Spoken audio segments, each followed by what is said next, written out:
Right, we're live.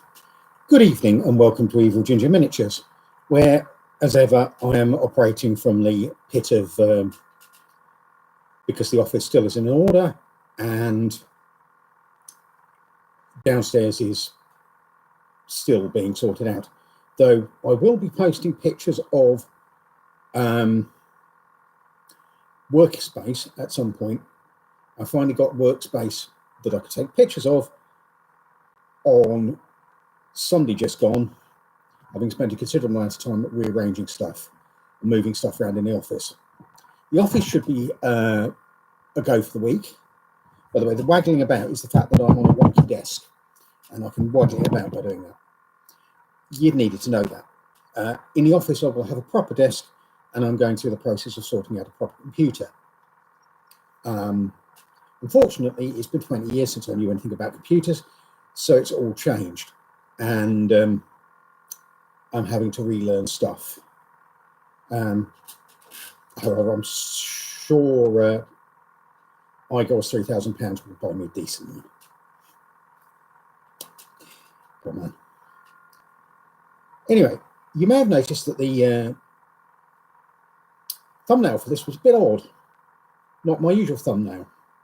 It was actually a picture taken from the Reaper Miniatures paint display, and I stole it to show someone the colour I was painting my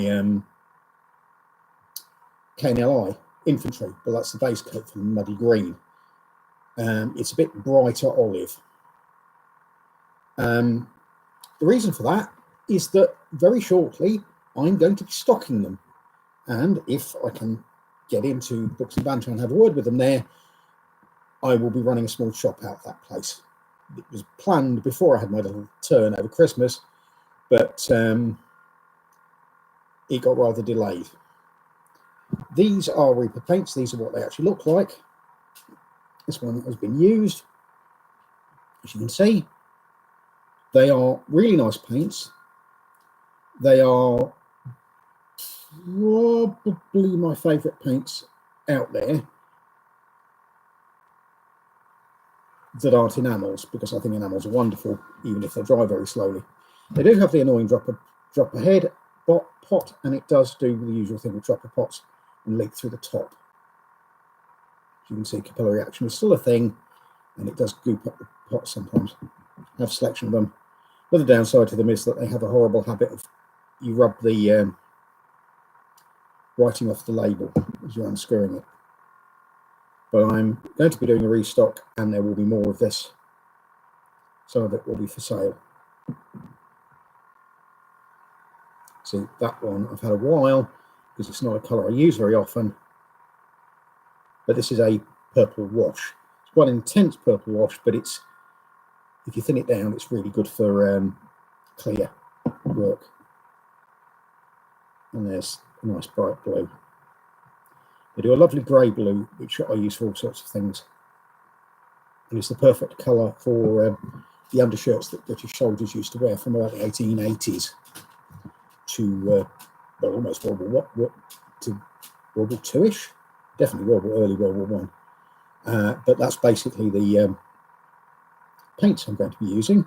They also do a very nice range of acrylic resin figures, which are good for your cheap big monsters. Should have bought one up here, but I didn't, because I have got lots of them and will be getting more. And again, if there's interest, I will be stocking them at Books and Banter. I will be getting their basic, most popular display, probably in the next few months, well, the next while. But as I say, the first order will be going in probably Friday, and we'll see it going. I have bought them directly from them before, but only as a private person. They are available online privately, but they come by courier because of the British, and they're also available in the UK. Other exciting issues. I think I finally sorted out the whole curtain thing. I have a curtain that's cut to size and turned up. I have a curtain rail that actually works, as opposed to the Amazon ones I had previously, which God only knows. I have a frozen shoulder caused by me taking the mounting brackets to those curtains down and working above my head, which my shoulder does not like. In fact, my shoulder really doesn't like that. So excuse me while it's going to be grumping about that for ages. But all I've got to do now is I've got to put hooks in the curtains, which is a job I used to hate as a child, because whenever my mother took the curtains down to wash, that was one of the things you had to do. You had to sit on the sofa and just put hooks through. But that should be up tomorrow, and I should be shoving stuff over onto the main shelves tomorrow afternoon. And now I've cleared the laptop of all the attempts at film editing, I will be doing photo editing again, because I've got the workshop, the improvised photography area cleared of stuff for a long time. It was downstairs in the workshop and a flat area where I could put stuff. It's been a busy day and I've been digging a lot of dust up, shuffling about things which have not been moved in some time. And like all houses, this is a bit of a dust trap. I still haven't put up the thing up above there, and I might not be now, because this isn't going to be an area where I'm going to be recording. So it won't be on public display. It might be an area where I do a lot of work, because there is a debris field all around me, which seriously needs to be sorted out, as is typical with places where I hide like this. My nesting areas, anything that's in the way gets chucked in here, because I'm in here least of everything else.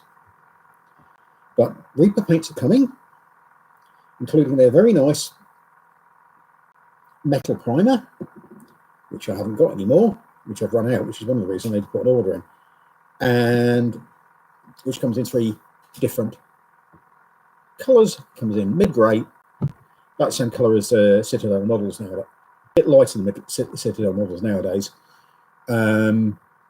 white and black, and it is an actual proper acrylic metal primer, and it will stick to metal and not rub off in the traditional black with shiny bits on the raised surfaces. But for now, this is going to be a short one, because I'm promising a lot more content and a lot more planned content when I've got when I get a place to do it. And if anybody's got a second-hand gaming, as I say, the computer I need for photo editing, sorry, not for photo editing, this will work for photo editing, but for video editing is a mid-range gaming machine. It's probably going to be an i7 or i9 with a decent graphic card and quite a bit of memory, because there's never been a PC that throwing extra memory at hasn't done good to it. I'm trying to work out whether to get one that's already made or one that's bespoke. And as I say, all the rust is having to be scraped off what little knowledge I know. Obviously, it's got to be a box that I can get into, because it's going to have a lot of other hard drives put in there, and possibly a fairly small one for the operating system. But that's me done for now. Thank you very much for your time. Take care and goodbye.